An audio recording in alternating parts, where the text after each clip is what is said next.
I mentioned earlier that quantity is the name of the game in selling images and videos online. For the most part, individual sales will be very small, which means you need to have a lot of them for this to be worth the effort. And that means being disciplined with a regular routine and even a quota to make sure you're staying on pace to build a large portfolio. I'll give you my example. I aim to upload 2 images and 2 videos every day. You can see in this chart how it adds up over time. After one day, I have 4 assets, 2 images and 2 videos. That's 28 after the first week and 120 after the first month. If I keep it up, I'll be at nearly 1,500 after year 1, and 3,000 after year 2, and so on. I have found, and I've heard other contributors say as well, that when you reach thousands of images or videos in your portfolio, this is when you reach critical mass, and one sale could lead to more and more as buyers find one image they need and click on your portfolio to see if you have anything else they might want. You can see how this snowballs over time, and you can top 20,000 assets when you get up to year 14 or 15. I've been at this for just over 15 years, and my portfolio is a bit larger than this, because for a while in my early years I pushed myself to create and upload more like 6 assets a day. There's another reason to aim to have daily uploads. The agencies recommend that you keep providing fresh content for the overall health and exposure of your portfolio on their sites. And you'll always have content that appears near the top of search result pages when customers sort by newest content. Sometimes buyers want to download images and videos that no one else has used yet, and you'll get more exposure as they search this way if you're constantly uploading new content. And on stock forums, some contributors report that when they took a break from uploading, their sales suffered. I've never taken a significant break, so I can't verify for myself, but it does make sense.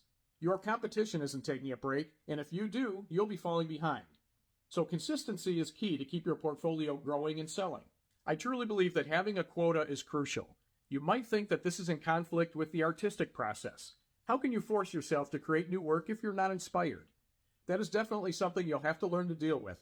There are days that I get up and stare at the screen, trying to plan out my content for the day, and nothing comes to mind. Earlier in the course, I shared tips on where to find new ideas.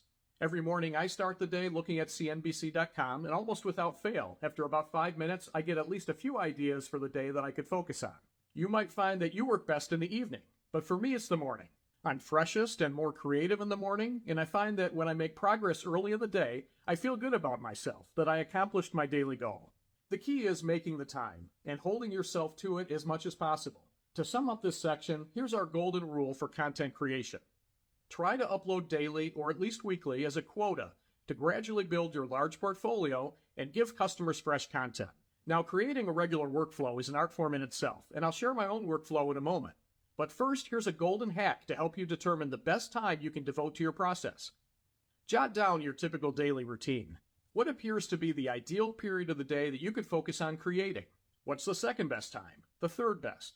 Pick a time to make your regular content creation period and set a second and third backup, because we all know that things happen and we have to adjust our regular daily routines to accommodate special appointments or unforeseen events. Having a backup time to devote to your process will help take the pressure off if your routine is disrupted, and you'll ensure you keep making progress. So, a regular process or workflow is going to play a big role if you want to be successful. In the next module, I'll show you my workflow as an example and give you more tips for creating yours. I'll see you there.